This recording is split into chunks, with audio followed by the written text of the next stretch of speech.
কোটা প্রসঙ্গে উচ্চ আদালতের সিদ্ধান্তের অপেক্ষা করতে শিক্ষার্থীদের পরামর্শ দিয়ে প্রধানমন্ত্রী শেখ হাসিনা বলেছেন, আদালতের চূড়ান্ত রায়ের আগে তার কিছুই করার নেই। রোববার বিকেলে গণভবনে এক সংবাদ সম্মেলনে তিনি আরও বলেন, কোটা বাতিল নিয়ে শান্তিপূর্ণ আন্দোলন করলে কোনো সমস্যা নেই, তবে ধ্বংসাত্মক কিছু করলেই আইনগত ব্যবস্থা নেওয়া হবে।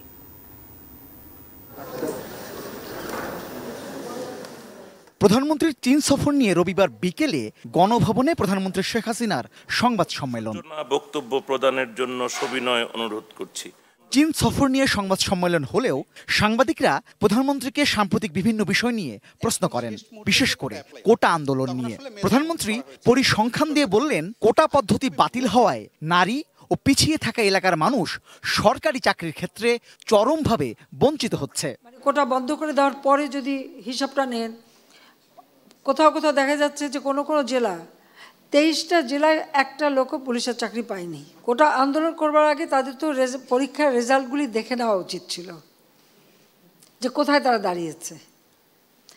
আর দ্বিতীয় কথাটা হচ্ছে, মুক্তিযুদ্ধের বিরুদ্ধে এত ক্ষোভ কেন? মুক্তিযোদ্ধাদের নাতিপুতিরাও পাবে না, তাহলে কি রাজাকারের নাতিপুতিরা পাবে?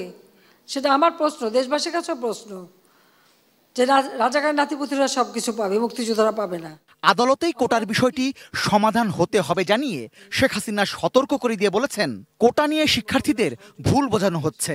সতর্ক করলেন, আন্দোলনের নামে সহিংস কিছু করলে ব্যবস্থা নেওয়া হবে। আদালতে যখন চলে গেছে, তার যখন রায় হয়েছে, তো সেই রায়ের বিরুদ্ধে এখন এই মুহূর্তে আমার তো দাঁড়ানোর কোনো অধিকার নাই। এটা বাস্তবতা, এই বাস্তবতা তাদের মানতে হবে। আর যদি না মানে কিছু করার নাই, আর রাজপথে আন্দোলন করতেই থাকবে, তবে কোনো ধ্বংসাত্মক কাজ করতে পারবে না। যতক্ষণ তারা শান্তিপূর্ণভাবে করে যাচ্ছে কেউ কিছু বলছে না।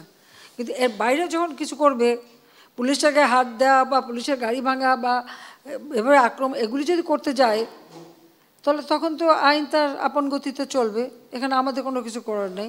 দুর্নীতি নিয়ে এক প্রশ্নের জবাবে প্রধানমন্ত্রীর সাফ জবাব, দুর্নীতিবাজদের ছাড়া হবে না। যেটা আমার জিরো টলারেন্স ঘোষণাই আছে, আমি সেটা ধরছি।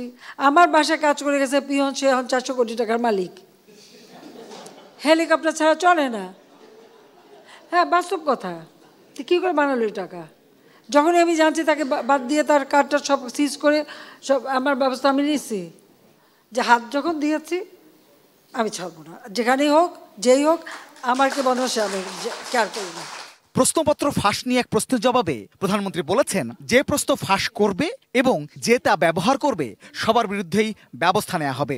যখন ধরা পড়েছে, এটা তদন্ত হবে, বিচার হবে। আর যেটা বলেন যে হ্যাঁ, যারা বেনিফিশিয়ারি, যদি তাদের খুঁজে বের করা যায়, তবে তাদের বিরুদ্ধে ব্যবস্থা নেব না কেন? তাদের তো চাকরি করার কোনো অধিকারই থাকবে না। এ সময় আমেরিকার প্রেসিডেন্ট পদপ্রার্থী ডোনাল্ড ট্রাম্পের উপর হামলার তীব্র নিন্দাও করেন তিনি। কিন্তু দুঃখজনক যে তিনি একজন প্রেসিডেন্সিয়াল ক্যান্ডিডেট, আর তার উপরে এই ধরনের হামলা করা, আমরা এটা নিন্দা জানাই অবশ্যই। রেজন ফয়েজ, এটিএন নিউজ, ঢাকা।